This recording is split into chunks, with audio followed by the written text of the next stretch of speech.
가톨릭 교리서 32번째 683항 성령의 힘입지 않고서는 아무도 예수님은 주님이시다 할 수 없습니다. 하느님께서 당신 아드님의 영을 우리 마음 안에 보내주셨습니다. 그 영께서 아빠 아버지 하고 외치고 계십니다.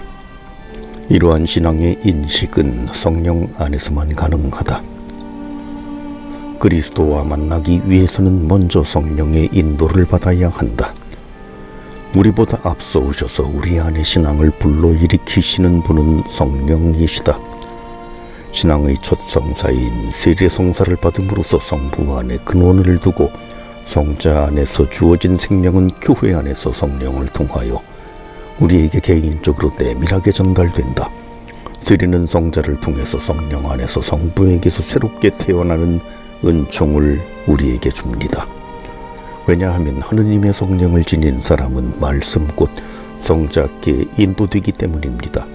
그러나 성자께서는 그들을 성부께 소개해 주시고 성부께서는 그들에게 불사불멸을 주십니다. 그러므로 성령 없이는 하느님의 아들을 볼 수 없으며 성자 없이는 아무도 성부께 나아갈 수 없습니다. 성부를 아는 것은 성자를 통해서이며 성자를 아는 것은 성령을 통해 이루어지기 때문입니다. 684항 성령께서는 당신의 은총으로 우리 신앙을 불러일으키는 데 첫째이시며 또한 새로운 생명의 전달에서도 첫째이시다. 그 생명은 하느님 아버지를 알고 아버지께서 보내신 예수 그리스도를 아는 것이다. 반면에 거룩한 삼위의 위격들에 대한 계시에서는 마지막이시다.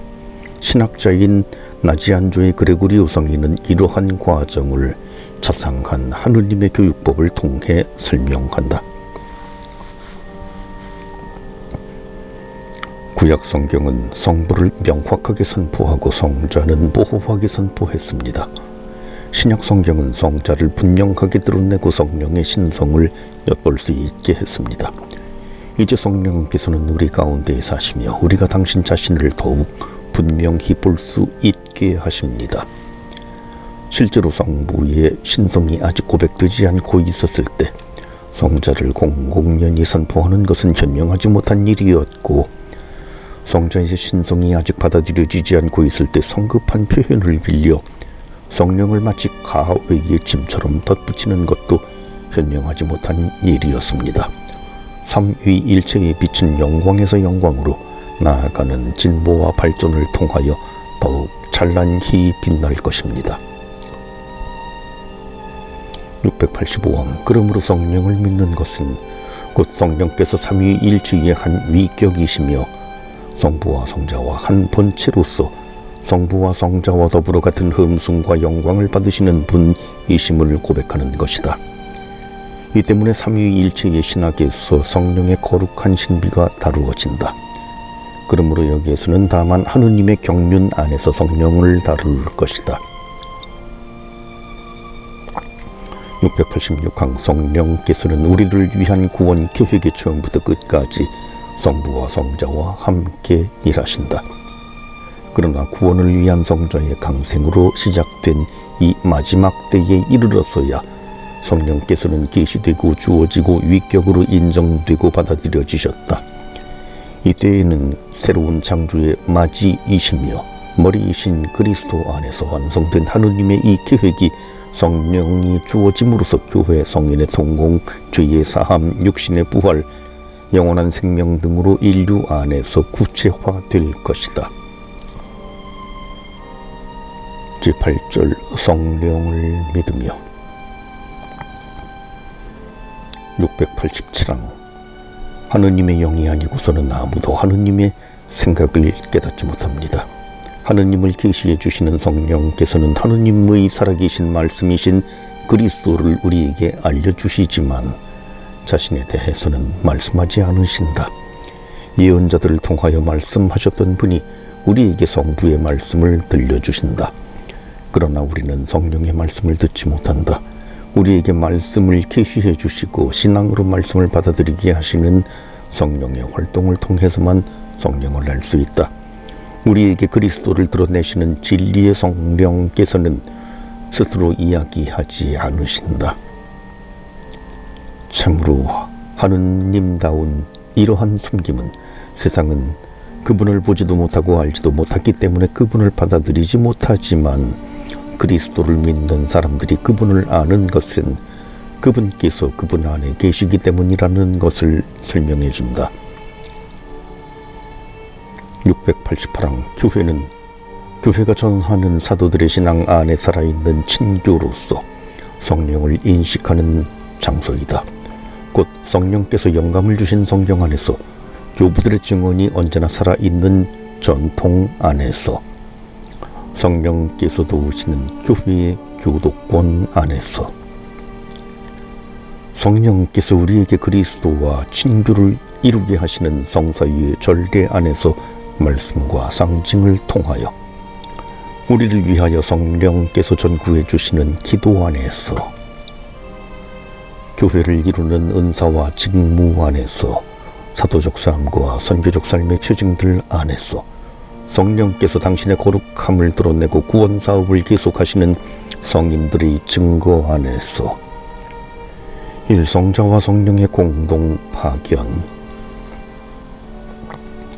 689항 성부께서 우리 마음에 보내주신 당신 아드님의 영께서는 참으로 하느님이시다.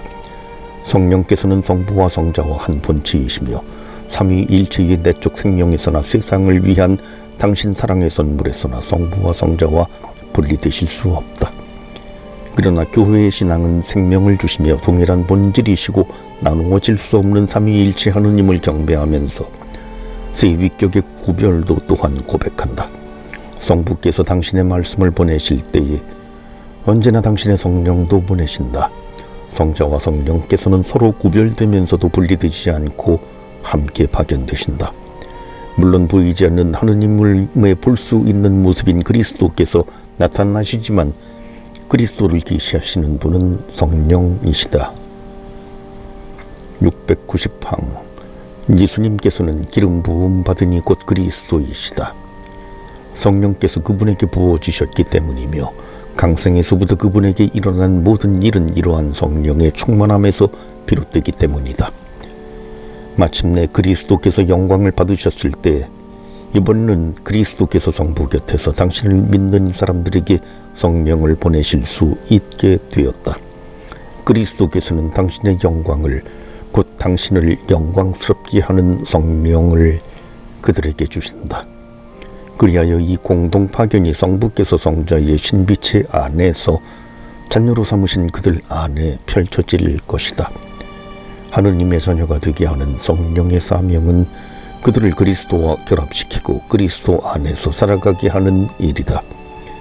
기름 부음이라는 개념은 성자와 성령 사이에 아무런 거리가 없음을 암시합니다. 사실 피부와 기름 부음 사이에 이성적으로나 감각적으로 아무런 매개물을 인정할 수 없듯이 성자와 성령의 접촉도 직접적입니다. 따라서 신앙으로 성자와 접촉하고자 하는 사람은 먼저 반드시 기름과 접촉해야 합니다. 사실 성령께서 감싸지 않은 부분은 없습니다. 이 때문에 성자를 주님으로 받아들이는 사람들의 고백은 신앙을 통하여 보이는 사람들에게 어디서나 다가오시는 성령 안에서 이루어지는 것입니다. 이 성령의 이름과 칭호와 상징, 성령의 고유한 이름 691항 성령 이는 우리가 성부와 성자와 함께 경배하고 영광을 드리는 그분의 고유한 이름이다. 교회는 이 이름을 주님께 받았으며 새로운 자녀가 되는 세례 때 이를 고백한다. 영이라는 용어는 히브리 말 루아의 번역으로 본래 숨결, 공기, 바람 등을 의미한다. 예수님께서는 위격적으로 하느님의 숨결, 하느님의 영이신 그분의 새롭고도 초월적인 존재를 니코데모에게 암시하기 위해 감지할 수 있는 바람의 비유를 적절하게 사용하신다. 한편 영과 성은 삼위에 공통된 하느님 속성이다. 그런데 성경과 전례와 신학 언어는 영과 성이라는 말이 여러 가지로 달리 쓰이는 혼동을 피하면서 이 두 용어를 결합시켜 성령의 형언할 수 없는 위격을 가리킨다. 성령의 고유한 칭호. 692항. 예수님께서 성령이 오실 것을 예고하고 약속하실 때 그분을 파라클레토라고 부르는데, 이는 글자 그대로 곁으로 불려온 분, 곧 보호자라는 뜻이다. 파라클리토는 일반적으로 변호자라고 번역되기도 하는데 예수님께서 바로 첫 변호자이시다. 주님께서 친히 성령을 진리의 영이라고 부르신다.